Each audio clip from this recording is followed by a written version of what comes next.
Talagang gano'n, tulungan kami. Hindi dahil sa nasa bahay lang siya noon. Hindi dahil sa siguro naiintindihan niya rin yung pagod ko na sa office. Pagdating ko, magluluto ko. Siguro talagang napakabait lang ng Lord sa buhay niya dahil naiintindihan ako. Hindi niya ako nilayaan na kumilos lang, na mag-isa talagang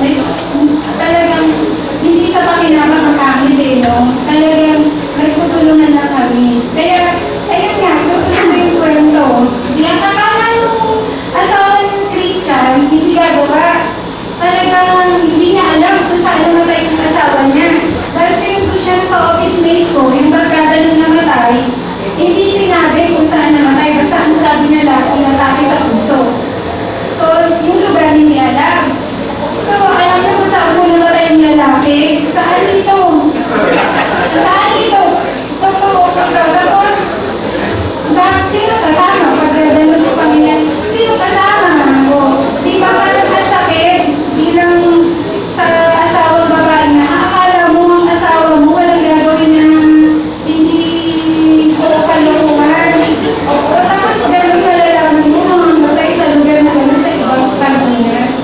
Tapos, yun nga, maraming galing sa amin sa office, tapos nila gagawin na nila ako. Hindi lang ako, yung may mga byuda rin doon na, uy, gano'n, ay, ako nire-reject ko sila. Tapos minsan na, ang ayaw ko lang kaya si Ate hindi ko na dinadala sa office siya, hindi dahil kung ayaw niya. Dati kasi si Jed, lumakihan sa office eh. Ngayon, binibiro nila siya, na talagang pinausap ko siya ng seryoso doon. Oy, pa-picture kami ng mami mo, sabi niya gano'n. Padadala natin sa daddy mo. Alam mo si Yana, sabi niya na bagka. Yung bata, dala-dala niya hanggang pag-uwi sa namin sa bahay. Sabi niya, mami, huwag ka nalapit doon na. Sabi niya, sinasabi ng anak ko, huwag ka nalapit doon sa office mate na yung bagay. Sabi niya, magpa-picture daw kayo, bibigyan na rin sa daddy ko. Tapos, meron pang time na nag-out ako, sumunod din siya. Pinalaman na lang yung anak ko, sabi niya, boy, magbinig kami ng mami mo, ha? Alam ko, biro yun. Pero sabi ko nga sa inyo, kung sasakay ka, oo, hindi ngayon, hindi ko na sinasama siya na dahil hindi maganda, sabi ko. Kaya salamat sa Lord dahil talaga binibigyan niya ako ng kaunawaan. Sabi ko nga, Lord, more of you pa, Lord, kasi kailangan kita sa oras na to na talagang, ayun, talagang kailangan ko lang magpagamit sa Panginoon. Talagang, yun nga, sinabi ko rin kay Edwin na pagdating niya, kailangan na magpa-mini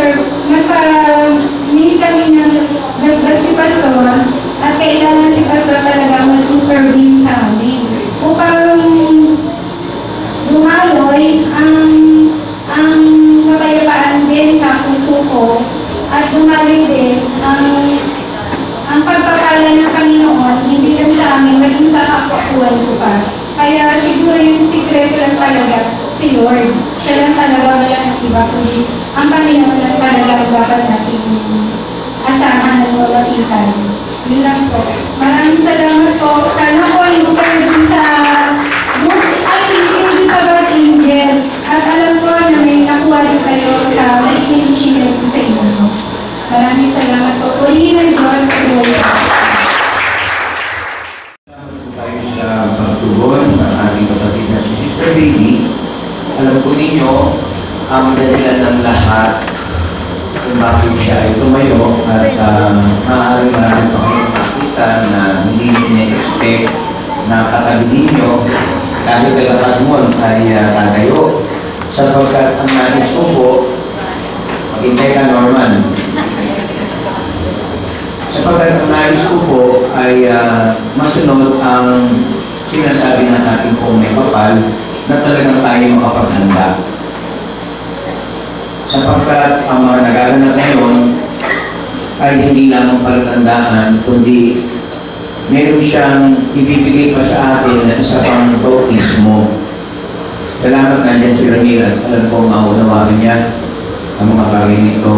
May ibibigay pa siya sa atin isang bautismo na tayo sa tubig upang ideklara natin ang Panginoong Jesus na Panginoon po kami nung nakaraang Friday at nung tinanggap natin si Lord bilang Panginoon, ay hindi pa rin si Lord ang Panginoon, kundi ang ating Panginoon ay ang demonyo. Sapagkat siya ang nag-rule pa rin sa ating buhay at hindi pa rin 100% ay si Jesus. Kaya darating po ang bautismo ito, hindi sa Espiritu. Nakapagtangis tayo, magagamit ang mga salita ng ibang wika na parang umbilical cord na sa ating nanay ay hindi yung pinakapuso, kaya kahit anong salita ng bata, naunawaan agad ng nanay. Hindi po ba? Kaya ito ay nakadirekta sa atin kasi mauubusan tayo ng Tagalog, lalo pa hindi naman Tagalog si Lord, hindi rin siya English, siya ay Diyos. Kaya mauubos ang ating mga salita, lalo na kung nakaharap na tayo sa mga dapat harapin. Kaya tayo po naghahanda. At itong bautismo, itong darating naman, ay bautismo ng apoy. Ang apoy po ay manununog at wala siya maiiwan na anumang bagay na hindi kanya. Susunugin ang hindi kanya sa bawat tao. Kaya tayo pinaghahanda. Isip, damdamin, mga hindi nararapat, upang ang matira po ay tayo ay tunay na lalakad ayon sa kanyang kalooban. At itong bautismo ng apoy na ito ay hanggang dumating siya. At sabi nga, probably within the next 12 months, ito po ibinanggit ng nakaraang National Prayer Gathering na inatinan ng marami sa atin. And alam nyo, the next 23rd National Prayer Gathering will be attended by everybody sapagkat kinakailangan po na tayo bawat isa kasama ang ating mga pamilya. Hindi magiging hadlang ang salapi sapagkat ang Diyos ay may hawak ng salapi, baka hindi pa niya hawak ang ating puso talaga at diablo pa lang ang siyang nagpokontrol. Kaya marami tayong dahilan. Wala akong kulang sa Diyos. Kaya kung ang Diyos ang siyang Panginoon na tinanggap natin sa ating buhay, meron po tayong pambayad kahit magkano pa yan sapagkat ang halaga nito, hindi lamang kaligtasan. Hindi na tayo makarating, ma-born again. Hindi lang tayo ay maligtas. Napakadali po ang maligtas. Pero yung siya ang maghari sa buhay mo at buhay ko, yan po ang pinag-uusapan ngayon. Hindi yung tayo may blessing. Sige, gamitin ko na nga yung hindi yung tayo nakarating sa ilalim ng dagat at tayo nakapag-spend ng munting pamamatay. Paano naman yung walang salapi? Hindi po tayo nagkaano doon sa narinig natin kanina, pero hindi po dahil sa blessing ang pinag-uusapan natin ngayon, kundi ang paghahari ng Diyos sapagkat meron siyang direksyon na kinakailangan pagbalik ng kanyang kaharian. Meron siyang mga sandatahang espiritual na hindi nadadaig, hindi nabibigo, kundi ito po ay inaasahan niya sa kanyang mga anak nawa. At sila ang tinatawag na mga alin ng Panginoon sapagkat may paghahari. At wawasakin po ang kaharian ng demonyo. Ang gagamitin ng Diyos ay hindi siya, hindi si Pastor Chito na naririnig nating tagapanalangin. Ang bawat isa po ay kanyang gagamitin ayon sa kanilang nais na magpasakop sa Diyos. At ang Diyos ang maging Panginoon. So dito po sa ating divine intervention na napag-usapan, ito raw ay God's secret weapon. Pwede mo bang i-flash ulit yung sinabi ni ating kapatid? Ito raw ay God's secret weapon. Ang intervention. Sa madaling salita, ang Diyos ang gumagawa. Siya ang pumapasok. Sapagkat natural, walang kakayanan ang sino man. Kaya, hindi dahil sa apoy na sinasabi, higit pa ron ang binabanggit niya. Hindi lang yung apoy na nakakaramdam tayo ng mga panginginig, ng mga kaba, ng mga nagiinit, at may mga vision at mga ambisyon. kundi mismo ang Diyos ang siyang gumagalaw sa kanyang mga anak na tumanggap sa Kanya. Tayo po ay tumanggap na sa Kanya, praise the Lord. Pero it's another thing to live a life that is controlled, ruled by God Himself. Hindi na po natin pag-uusapan ng kabanalan. Marami kasi nagbabanal-banalan, pero ang pinag-uusapan po natin ay ang paghahari ng Diyos sa ating buhay. Na siya ang number one. Siya 24 hours a day. Kahit nagtatrabaho tayo, siya pa rin ang nagdidikta kung saan tayo pupunta, sa kaliwa o sa kanan, sapagkat tayo makakarinig ng tinig. We will hear a word behind us. Saying, walk in it, if we turn to the left or to the right. Siya ang tsuper ng ating buhay. Yan po ang siya ang nag-ahari at hindi ikaw at ako.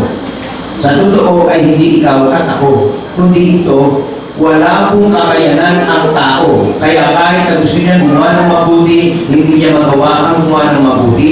Kahit ayaw niya ang kasamaan, hindi niya magawa. Subalit, nais niya gumawa ng mabuti, hindi rin niya magawa. Ayaw niya magsinungaling, hindi niya mapigil ang pagkakasala.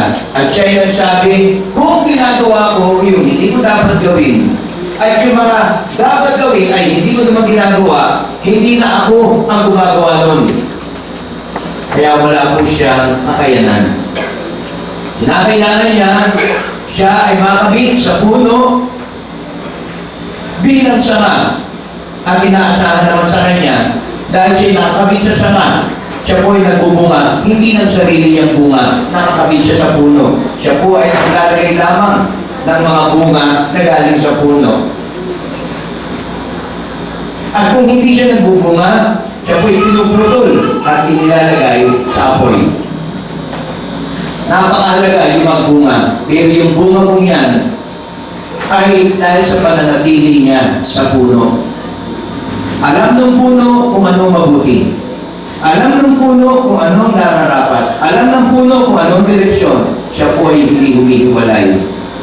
Yan po ang pag-aari ng Diyos. Manatili tayo sa puno. Alam niya ang mga mangyayari. Tayo hindi natin alam. Subalit dahil tayo ay nakakabit sa puno, ang ating pong gagawin, anuman ang mangyari, kahit na tagtuyod man, may mga ibon pa na dumadating sa kanya sapagkat ang kanyang mga dahon ay luntian sapagkat siya ay naroon sa puno at ang puno ito ay nakatanim sa batis ng tubig. He will not be weary or not be careful when drought comes, when fire would come, when negatives would come. Magpasalamat tayo hanggang ngayon po, hindi pa tayo nililindol dahil tayo po ay nananalangin. Alam po ninyo, itong pakikipag-ugnayan sa Diyos na ito ng panalangin, ang ibig sabihin ng panalangin is not asking, but working with God. Hindi po yung sabihin natin ng lahat ng mga panalangin natin, matapos to, in Jesus' name, amen, palakpakan na, uwian na, at magsasalita na ang Diyos, nag-uwian na. This is a communication. Prayer is a line. Especially in these difficult days that are coming. Nakikita niyo nagaganap at napakapalad pa natin. Sapagkat kung ano man ang layunin niya sa atin, magaganap sapagkat may mga tao rin sa Pilipinas na sanay magsalita ng maraming wika upang sila ay magamit ng Diyos sa ibang bansa. Pero sila po ay susunugin muna ng Diyos upang ang Diyos ang siyang maging pambili. Kung ating po susunatin ngayon sa isang church, halimbawa dito sa atin, nag-seminar si Brother John David sa aking kahapon dahil absent siya ng prayer meeting at mukhang siya ay dinala ng Lord sa aming bahay. At ang tanong ko po sa kanya, kung susuriin ang ating church dyan, sa palagay ko ba ang mga nasa Panginoon o yung pinag-aharian ng Diyos ay nasa at hindi pinag-aharian ng demonyo? Ibig sabihin, nananatiling talagang mainit sa Panginoon. Meron bang 50%?